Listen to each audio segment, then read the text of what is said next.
my courses and stuff to my day-to-day learning, but it wasn't all it was cracked up to be. And I found that out actually pretty quick, even after the learning curve, because you know how everyone goes through that learning curve and they're not super keen on it at the moment. Even after everything was all said and done, I was like, this is still not for me. So that's when I knew, like, okay, this is not going to be the rest of my life. You know what I mean? So there needs to be a change. And I think that's a big takeaway for everyone, right? Like, you go to school for one thing, but that's not your definite thing.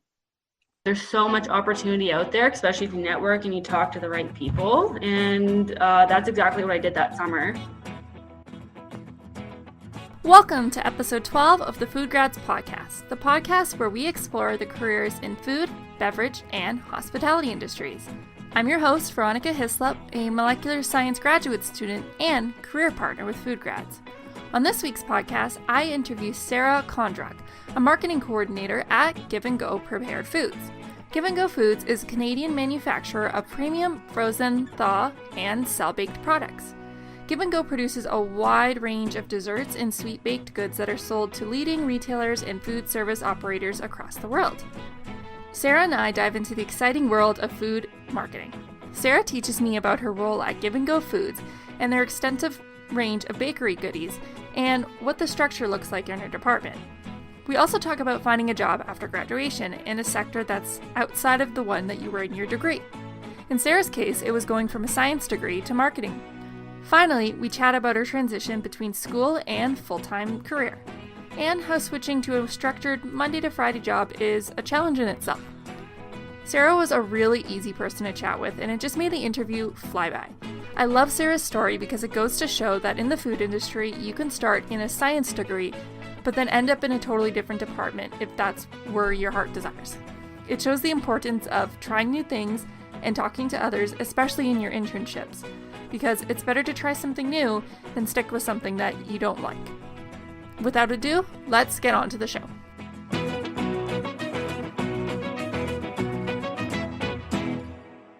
Thanks for coming on the show. I'm excited to have you. My first guest who's not on the science side or like that area of the food industry. So I'm excited to learn more about what you do.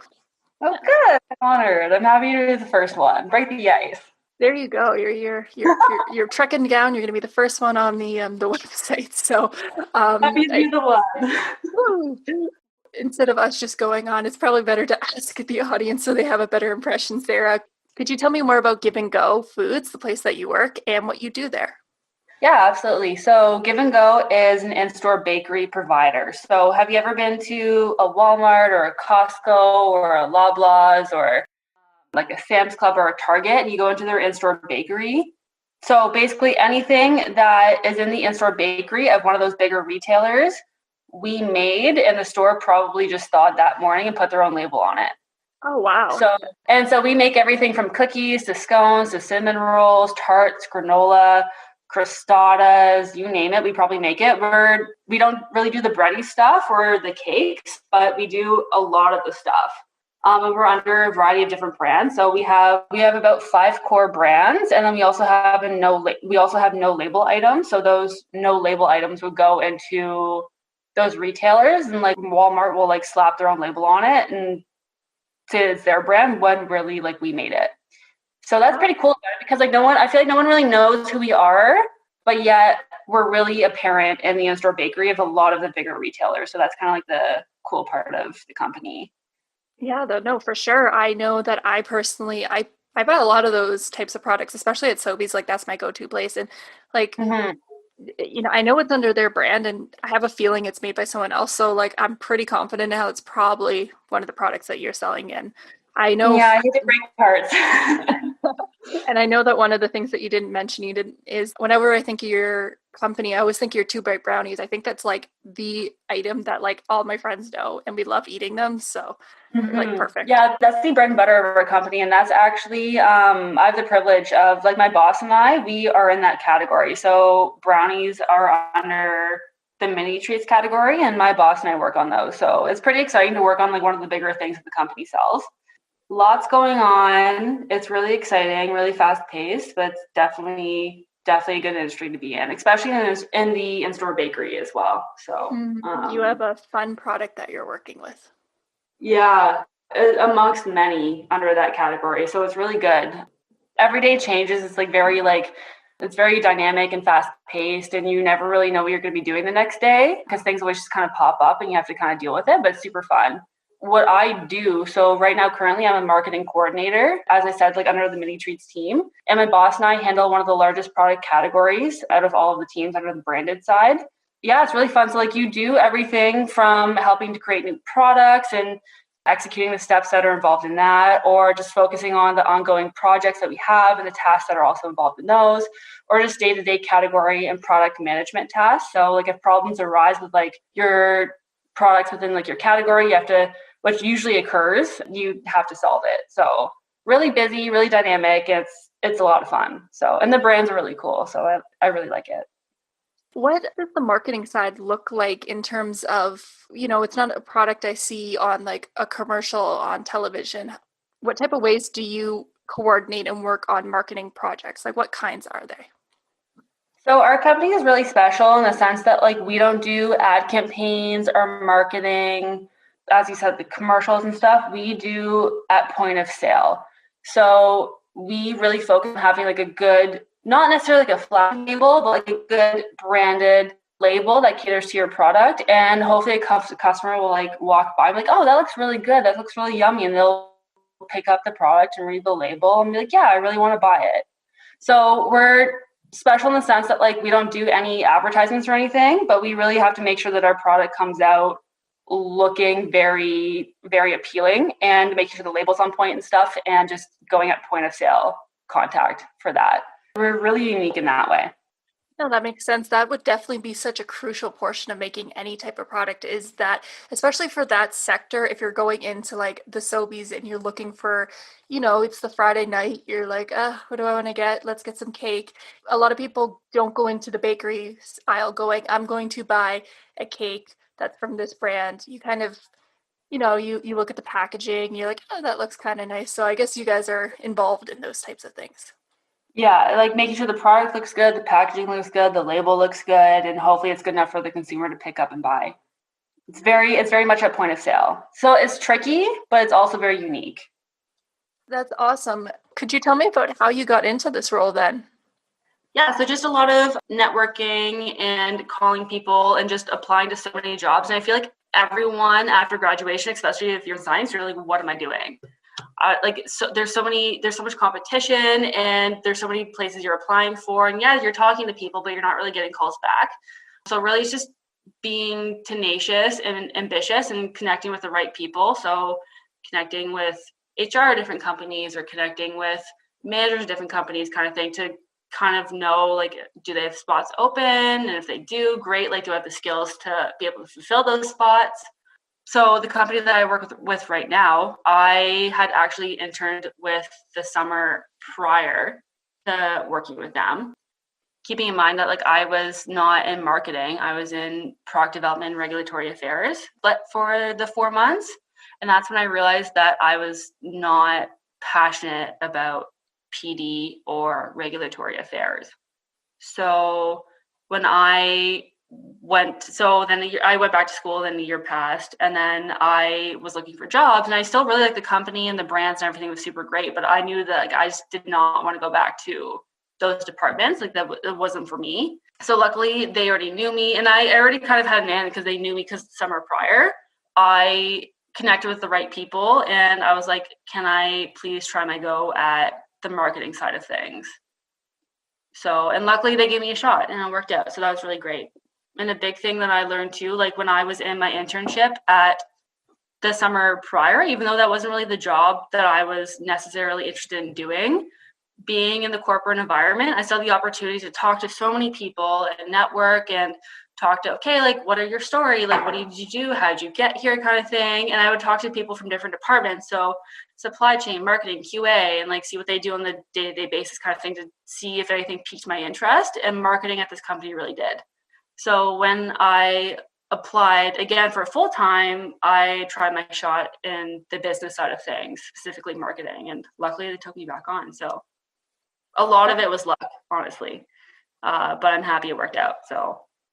Well, you say it's luck, and there's probably definitely a part of that, but it sounds like you took the opportunity for that internship and you made it your own in terms of like reached out and started talking to other people to see what you would like. Like you were already thinking about, you were making use of what an internship's supposed to be, and you found out what you didn't like. And you made sure to at least have that same connection, and you didn't like, oh God, I hate this position. I'm gonna never talk to these people again. Because I think that, if you have a bad, mind you, I don't know what your experience was like, but if some people have a bad time at their job, they're like, I never want to see these people again. But like, no, Yeah. I'm assuming that you much enjoyed who you were working with, and you felt like the job that you were doing was not the right fit for you, but you kept trying, and I think that's important. Another thing that I find interesting is you went to school for science, and for a Yeah. lot of people doing science, R&D is like the dream job, and you're coming out of it going, that's not really for me. So I find that really No, interesting. absolutely not. It was not for me. Like, I feel like it's a lot different when you learn something in school and you learn the courses and the skills and stuff that academia teaches you. But when you get into the real world and you're doing that day to day, 9 to 5, it's a totally different ballgame.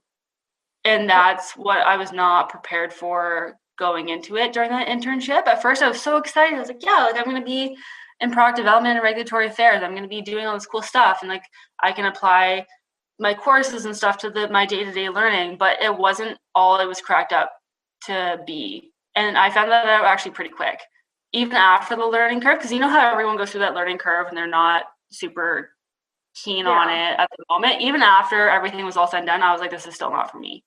So that's when I knew, like, okay, I can't, this is not going to be the rest of my life. You know what I mean? So there needs to be a change. And I think that's a big takeaway for everyone, right? Like you go to school for one thing, but that's not your definite thing.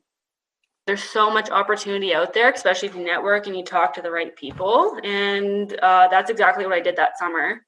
Talk to so many different people in different departments, and you build relationships and you network, and you never know what's going to come out of it.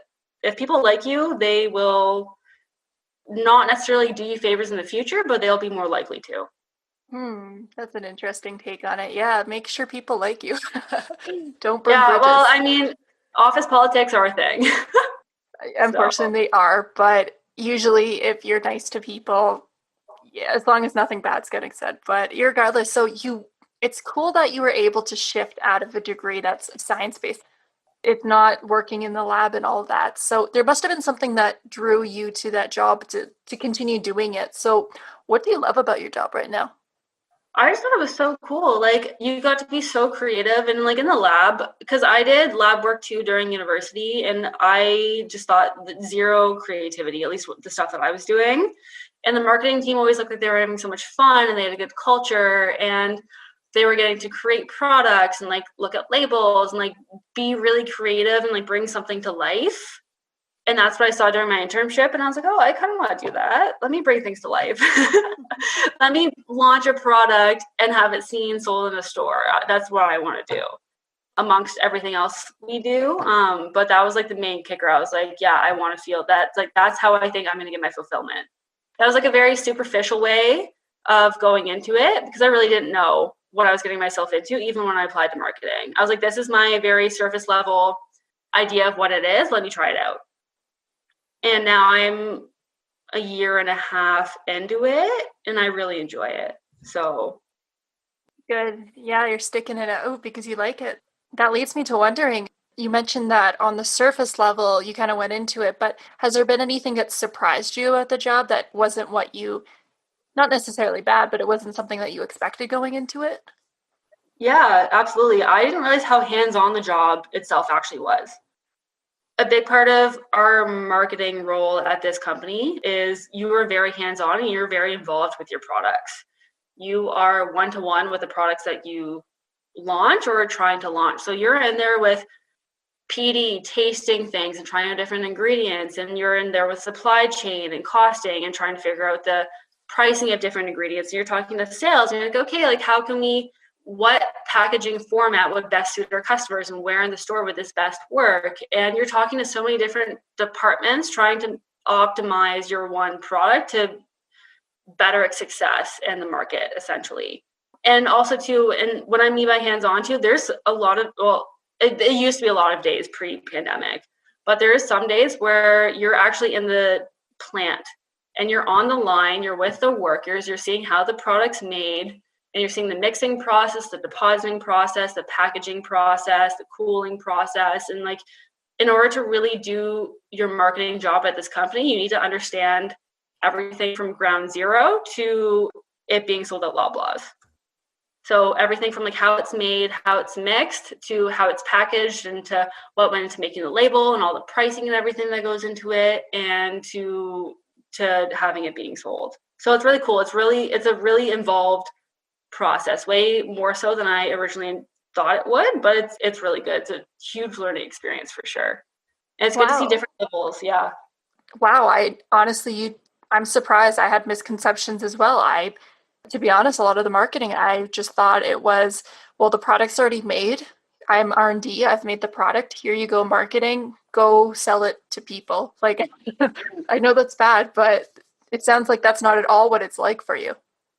It might be like that, honestly, at other bigger companies, but our company is a little bit special in the way we do our processes.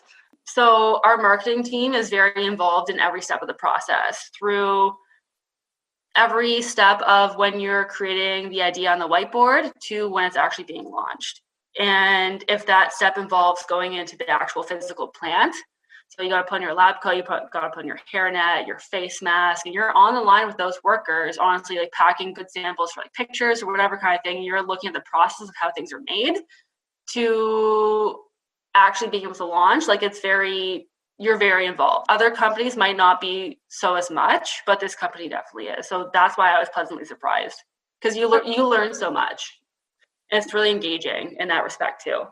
Wow, it sounds like Give and Go is like a great place to work. And it seems like because you get to go down to the plant, you get to work with different departments. It definitely sounds like you have this sense of community and that you're really working as a team and you all want to succeed together. Absolutely. And like on a day-to-day basis, like you work with so many cross-functional teams. Like there can be a day where I'm connecting with supply chain or QA or plant operations or even other managers or directors just to try and get something done. You talk to so many people and it really is a bigger community because you're all a team just trying to accomplish the same goal, right? And that's ultimately just for the success of the company at that point. Usually if you, like, I don't know, like if you help out another team, like they'll help you too. So like it's just very, very collaborative in that respect too. It's really good. I was just curious, to what extent would you be able to tell me about any projects that you've worked on that you've been proud of or that you've had an interesting time doing? Okay, so we just launched 2-bite Madeleines. Hint, hint, go to Loblaws and check them out. So that was an idea that we got from upper management to try and execute. And I don't know if you know what a Madeleine is.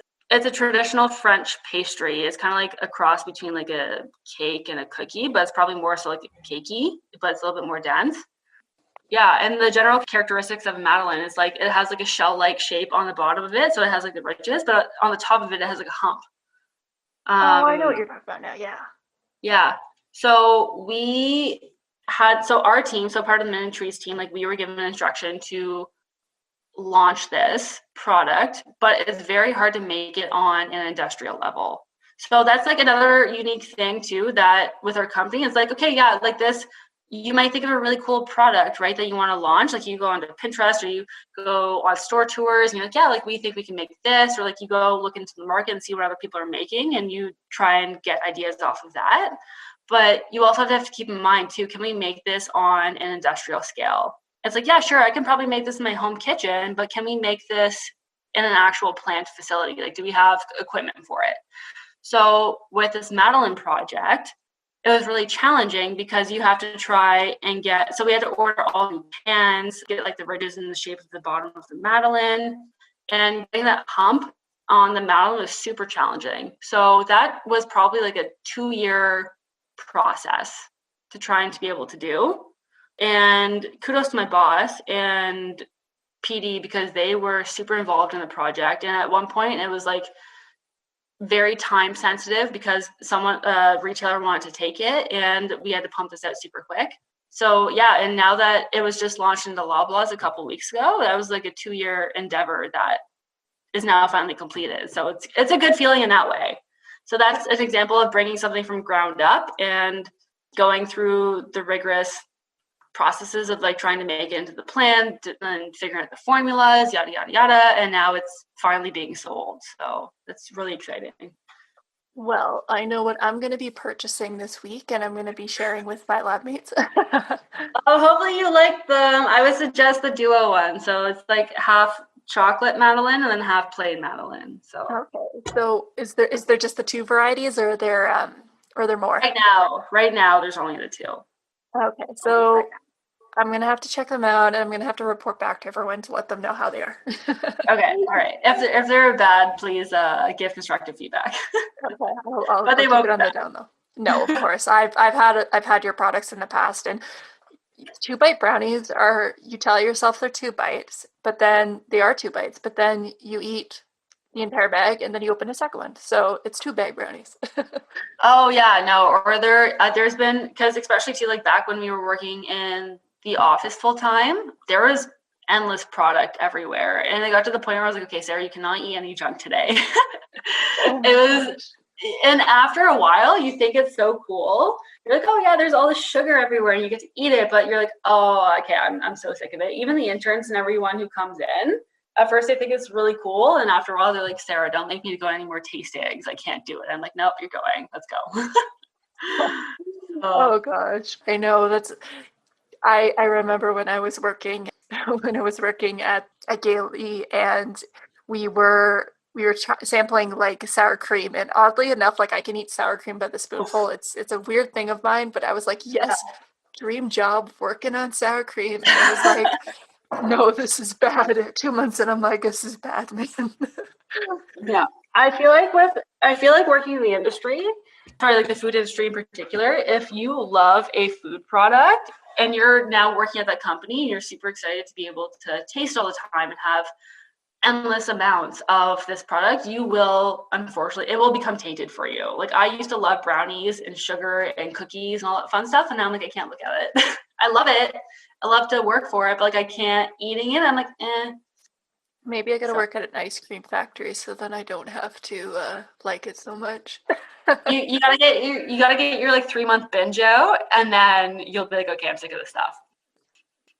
I just was curious about, for marketing, what are some of the tools or like softwares that you would be using? Is it Photoshop? Is it industry specific? Okay, so we use a lot of Photoshop, and we use a lot of, so for marketing specific, we use a lot of intercompany sales data as well, because like marketing is not just making a product look pretty. It's like, why are you launching this product? What about this product will appeal to consumers and why? And you better have data to back that up, or else what's the point of launching it? So we look at a lot of numbers and percentages. We do a lot of surveys, see if this would even appeal to consumers, as well as a lot of consumer researches, and we do focus groups and whatnot as well. So sorry, that's not really software, but that's just stuff we do. That's really about it. And then there is company specific marketing tools we use, but a lot of it's data, a lot of it's Photoshop, which is also we have a graphic design team that deals with all of that too, but that's really all we use, or that all I use on a daily basis. That's still pretty cool. Like that's the blending of like two things. Like, you have these high numbers and like using art and then backing it up with numbers. That's an interesting way to go about things too. Maybe that's where the science comes in. Yeah, no, it's super cool because, well, it's like looking at marketing data and trend analysis, and which is a super important component, but also too, it's having the right sales team and marketing team to also execute the data that you just figured out, or to interpret the data you just figured out to actually apply it to real life. So you really need people who are curious and passionate about what they do, and who are always gathering information from either the market or to just generate new ideas, and that can apply to your brands or categories. So there is some software, yes, but a lot, at least with our company, like there is some software, but a lot of it too is just the people and just generating good ideas and having the data to back it up. Well, you know what? Let's just do a personal question that I just wanted to know for you. And because obviously we're in a very interesting time right now and things have shifted in a snap in terms of like what, everyone's now going to the grocery stores and they're purchasing more things. So I wanted to know about for things that you've been keeping up with, has there been any interesting marketing like trends that you've been keeping up with or anything that you find interesting in the world of marketing? Yeah, so basically like in general, I think the return to meal preparation and consumption at home is really representative of the times. You have meal kits, Uber Eats, bake at home, making meals at home, really representative right now. So from a marketing standpoint, from like a broader standpoint, this isn't something like what my company would do, but from a broader standpoint, it's like, okay, I'm no longer marketing like, oh, you're going to go out and have such a fun time at this restaurant on this patio. You're no longer going to go out and market something that's, oh, you're going to have so much fun downtown or in this mall or in this boutique, because that's not the norm anymore, at least like in present day. So now marketing is really shifted to like, okay, how can you market to having fun at home? And how can you market to having fun with your family or maybe friends outdoors kind of thing. So that's how the shift has really focused on in terms of just like the environment, because marketing isn't only just about the product, it's about the experience. And if the experience is no longer in a restaurant or a boutique or a mall or traveling, where are you going to create the fun in that experience? It's going to be something that's relevant, right? So that's going to be, okay, how can we market having fun at home? How can we market having fun outdoors with the family? Yada, yada, yada kind of thing. So that's the big shift that I can see. I think it'll be interesting coming up to the holiday time to see how, of course, holidays are always about being at home, being with family, creating like these home experiences. And I know that if I'm not mistaken, your brand portfolio has, I see gingerbread houses. So I'd be curious about things like that, if they'll be more prevalent this holiday season. Yeah, I would assume so. So our gingerbread houses are actually a part of the Create a Treat business, which is under the Give and Go umbrella. So that's a whole other marketing team. It's also a really interesting side of the business. They create like a lot of fun products, obviously particularly gingerbread houses. But it should be, because they could spin in a way of, okay, if I buy this gingerbread house, this is a cool, fun activity that I can bring home to my family. We can spend a night in watching Christmas movies or holiday movies and drinking the good drinks and building this house, right? So that would be marketing the experience of fun at home. Point of focus would be the house and being creative and just really engaging and building that product. So I think, yeah, no, for sure. I think a lot of people would probably pick that up this holiday season. You mentioned with that was there was another marketing team that was working on that particular segment. Mm-hmm. Were you involved in any of these types of create at home experiences or?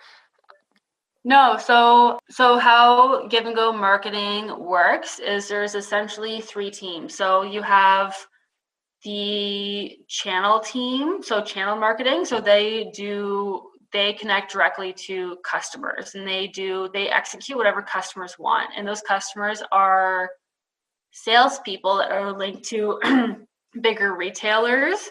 So their launches are very specific and they execute based off of those specific guidelines that those retailers want. And then there's Silo, essentially, that is the branded side. So that's the side that I'm on. And we're more of like the strategic long-term projects. And we get to have a little bit more fun and autonomy in terms of launching our stuff. So we don't have to do it customer specific. We can do it because consumers want it. And we can make it our own fun branded way. And we can have not a lot of freedom with it, but definitely a fair amount. That's the category that I work in. And then you have the Create a Treat team. So the Create a Treat team is the team that markets specifically gingerbread houses, cookie creating kits, other various cookies and stuff for all seasonal purpose. So there's 3 different sectors of marketing in this company. So it's pretty big. It's exciting, and each different silo does their own thing for a specific purpose. So it's pretty cool in that respect. No, it sounds like it. It sounds like, I mean, it only makes sense that a company of your stature would have these different silos to focus on things, because at some places, if it was a small company, let's say, the marketing person's also the salesperson, and then they're also this. So it's nice that because you have so many people to depend on doing their own thing, that you can really like hone in and focus on your core portfolio. Yeah, no, so it's really good. And I really like the branded side of our marketing team because of the fun and creativity you get to have with it in terms of launching products, and like the longer term strategic projects that you work on. I think it's really, I like my job. So it's good. It's fun. So I like the division that I'm in for sure. With that, I actually wanted to transition a little bit more back to you in your story. And I know that we already touched upon how you got your job, but I wanted to know, because this podcast is really focused for students, and a lot of times students have a problem transitioning from their undergraduate or their college diploma, or pardon me, their college degrees, and going full-time into the industry. And I wanted to know more about how was that transition for you? And I mean, you're still fairly new in your career, but during that transition, was there any challenges that you faced that you've overcome or are still working on? Oh yeah, like working in a corporate environment is so different from school, right? Like you can roll up to class in your leggings and baggy sweater and be half tired and write down your notes for a lecture and then go to the next lecture and do the same thing. You kind of feel like you're a robot, right? But like when you are in a corporate environment, you can't be. Like you gotta look very presentable. You have to be turned on. You have to be diligent. You have to be aware, and you have to be just present in that moment and do your work, right? And I think that was like a huge transition for me because I really didn't know what to expect going into a full-time job after school, because you don't know. And like office politics too were a huge thing in terms of like networking and knowing how people's personalities and how they work and what doesn't work, and collaboration with group projects in a real life setting that's not school was another huge thing too, because you do those group projects during school, but it's a totally different ball game when it's in corporate. And there's other regulations and policies and procedures and checkpoints that you have to go through to get something done in a group project that may have not been apparent during your school group projects. You know what I mean? I'm sure every company is different, but that was another big thing too, just process wise and how you present yourself, and just being super aware of your surroundings and people and the politics of it, and the overall work too is very different. And I know with science I was extremely busy, but it was also a spread out busy. You might have had like 3 or 4 classes one day, or some days might have been 1 class or 2 class or a lab, who knows, kind of thing. But it wasn't like a solid block of 9 to 5 every single Monday to Friday blocked off. And you think you're like, yeah, it's okay, I can do it, no problem, kind of thing. But like after a while, it's like, okay, well, 9 to 5 every Monday to Friday does kind of, it's a whole different ball game. So, and it's good like that. And that's kind of like what made me think like, okay, if it's gonna be a chunk of 8 hours minimum, Monday to Friday, every single week, you better like what you're doing. Whereas school, it's kind of like, okay, like if I only have like a few classes here and there, it's not so bad. And like I can go have some personal time at 2 p.m. on a Wednesday, or go for a coffee at 3 p.m. on a Thursday. Whereas during work, no, like that time's blocked off. Like you're working during those times during the week. Like you don't have that free time. So that was like the biggest wake up call for me, for sure. If that made any sense. No, it made perfect sense. I know when I switched over from working, when I went from school to a full-time position, I mean, I did the internships. Did that for a year, but going and working, going from 7 a.m. to 4 p.m., that was a tough transition. And then when I was also doing shift work from 4 p.m. to 1 a.m., you're right, like that's your block of time, and you don't really get to be like, well, I'm going to go take a 20-minute break now because I don't have class for like the next hour, or I can like hang out, and like it wasn't there. And it was a bit of a struggle for me too. Like I already thought I was a regimental person in university, but man, when I went to the working place, I was like, I have to do this every day now, indefinitely. And like, that's like and you know what? I remember having such bad PTSD from my last year's exams. I was super, super excited to go into the workforce. I was like, yes, no more school. We can get ready to work kind of thing. And for the first 2 or 3 months, it was great. 9 to 5 every day, minimum 9 to 5 every day was fine. I could do it kind of thing. Because I was like, okay, I'm so sick of studying, like no more exams, no problem. But then you get 3 months in and you're like, wow, this 9 to 5 for 40 hours a week, every week, this is my life. And that, I feel like until you reach that point, you don't really understand how scary that is. Like, you no longer have the option to just like go skip out on a couple hours on a Tuesday afternoon to go meet a friend, or even like a Thursday morning, you know what I mean? So it's very, very, it was an eye opener for me in that regard, but that didn't hit me until honestly 2 or 3 months in. And I was like, wow, this is what working full time is like. Okay. And I understand too, because like when you're in school, especially in science, you're studying all the time. And I definitely felt like studying never stopped. And I remember feeling so guilty if you took a night off from studying. Now it's kind of nice because like when you're done work, but still you don't have less flex time within those like crucial hours of the week, if that makes sense. Like studying, like, yeah, like you can like prioritize your time and like you can be like, okay, like if I can take like a 30-minute to an hour break here, but then I can go back to studying. Whereas work, it's like, no, like you're here until we pay you to be here. And if you still don't get your work done, then you still have to be here, you know? So it's very different. It's a very different mentality. Both work very hard, like between academia and corporate, but like very different. And that didn't hit me until 2 months in, maybe 3. Oh, and I'm guessing now that you've been in there for a year and a half, you've definitely adjusted to it. Yeah, I still definitely have my moments. Don't get me wrong, but we're getting there. I feel like I still am not fully adjusted. Okay, you adjust because you have to. And obviously you do the work because you have to, but mentally, like I still feel like I'm getting there. Oh, it's understandable. I mean, you were in school for 4 years. That's a long time to then transition out. It takes time. Yeah. So, and I feel like too, like when you're a student, you're so dedicated to your courses and studying and your labs and everything extra that goes into that it's just like going from that to corporate. It's a very big shift, but it's definitely doable for sure. But that was just like a huge learning curve that I had. But at least, like you said, one of the much perks is when you have the weekend, you have the weekend. You don't have to worry about the studying for that math assignment that's due on Monday. It's exactly, it's your time. That's the trade-off, right? Like it's like you have your weekends to yourself, like you generally have your evenings to yourself most times. And there's no lingering like, oh, like, yeah, I need to study for my 6 midterms coming up kind of thing. And I still have to do all this homework and submit lab reports and all this other stuff. So you do have flex time after that. And that's what I was excited about coming out of my last semester going into it. But then you have like a whole other challenge of like, okay, now my time is blocked, like so it's different mentality. I feel like people don't really understand it until they actually get there.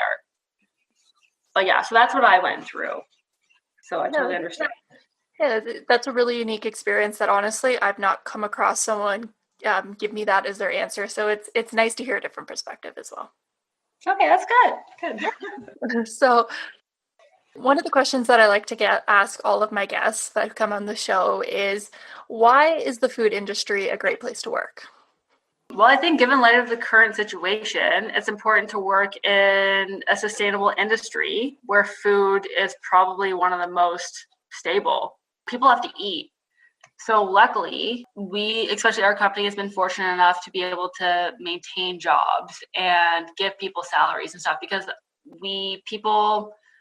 food is never going to die, right? So it's a really stable and dynamic industry, and there's so much variety within the industry itself, depending on your interests. So whether you want to go to confectionery or baked goods or pizzas or meats or like sour cream, there's so much opportunity to grow and learn within the industry. And you can learn so much stuff about the different products and companies and processes and what it takes to bring something from ground zero to life and all the steps in between and all the nitty gritty stuff you have to get into. It's a huge learning experience, honestly, and there's so much opportunity with it. And I find too, like within, at least like what I've heard within the food industry is that a lot of people know each other.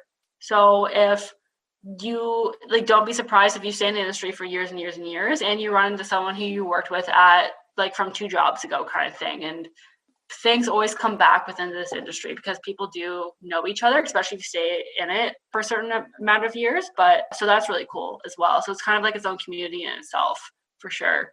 But just like the learning curve and the stability of it too. And I think given light of the current situation, that's a really good example of how important it is to be in a stable industry, and food's definitely it. Everything you said is so true, especially the stability of the job. Like if anyone has any doubts now, if this job's going to be like these types of jobs or this industry is going to be around within like 5, 10, 20 years, we're living through like a crisis right now. And if anything, these food manufacturing plants are actually doing better than before because more people are shopping at home. So it has that stability. Like if you go look online, people are hiring right now. In some industries, there's no jobs, but in the food manufacturing, there are jobs there. So yeah, you're right. There's stability. Yeah, no, it's great. And that's kind of the beauty of it too, because like, you know that you're always going to be relevant, whether it's pandemic or not, like food's always going to be there. And yeah, you might have to shift your focus for sure in light of the relevant time. So, but either way, you're still going to be there. It just depends on adapting to the current time you're in. So that's the key point of it, I think, for sure. You're absolutely right. The industry has definitely pivoted during this whole ordeal as well. So I think this is why we're talking, and I'm doing the podcast with like individuals or like professionals such as yourself to show that look at all these awesome careers. And I'm talking to these people as they're working right now during this whole everything that's going on. So there's jobs out there. Oh yeah, absolutely. In fact, like our job picked up significantly as soon as this whole thing started, because we couldn't keep up with store demand. People were buying things off the shelf like no tomorrow. We got so busy, and I remember at one point, especially during the very beginning of it, they were like, Costco ran out and like we need to work overtime to like fulfill these orders. Not me specifically, but like the company and production needs to, because things just like flew off. So that really goes to show that yeah, food can fulfill your needs in current time or not. It just depends on how you pivot your focus, right? Yeah. I'll just say one more thing to add on to, just from personal experience. I know what you're saying. I'm not surprised to hear what you're saying because I remember during the first little bit, I think it was like 2 weeks in, I was like, you know what, family, I'm just buying a whole cake for us and I don't care. Like, I don't do that. So anyways, and in the last question, I just wanted to ask you before we finish it off. Well, actually I have 2, but the second one's quite quick. But the first one I just wanted to ask was, what advice would you give someone wanting to pursue a career that's similar to yours? Definitely seek out all the opportunities you can and ask lots of questions and network for sure. I think network is definitely key. So like definitely connect with people in the industry and then learn more about what they do and what skills they require you to have going into certain roles. So that's what I did during my internship. Like I really took advantage of talking to different people from different departments, seeing what they do day to day. I already said this, but that's what I did, right? I learned more about what they did, and I was like, okay, yeah, like this might be something I'm actually interested in. If it wasn't at this particular company, it would be at a different company. I would want to go this route instead of what I was doing my current internship in. So if you are very personable and do good work, I find that people are usually willing to take your resume and have a quick chat and see what you're all about kind of thing. And that can surprisingly actually lead to opportunities, but you have to put yourself out there. I think that's the main thing. Put yourself out there, talk to people, connect with people on LinkedIn, like message like HR recruiters or managers, and people will surprisingly like, they will have no problem like being like, okay, yeah, like send me your resume or we can have a quick chat, see what this is all about kind of thing. And really just extending your arm. And yeah, a lot of times it might not work out, but it's worth it to do for those very few times that do. And that's what's going to get you that opportunity. So a lot of it is, I hate to, like, this sounds probably like so cheesy, but like a lot of it is like perseverance and tenacity and ambition to just like put yourself out there, and like for the like those like very few times that you do actually go get something, and then you'll be surprised. Like it will work out. I'll leave it there because you gave some great advice. To follow up with that question, because you're talking about networking, if people wanted to find you, where can we find you? Definitely just LinkedIn. I think that's probably it. Okay, cool. I'll make sure to add your name in the show notes, but if anyone looks you up, of course, they'll be able to find you. So with that, thank you, Sarah, so much for coming on the show. I really liked our conversation, and I'm happy that you got to be my first guest that's in the marketing department. So thank you for that. Thank you, Veronica. I'm happy you had me on. It was really fun talking to you today. So yeah, it was good. Cool. Thanks, Sarah.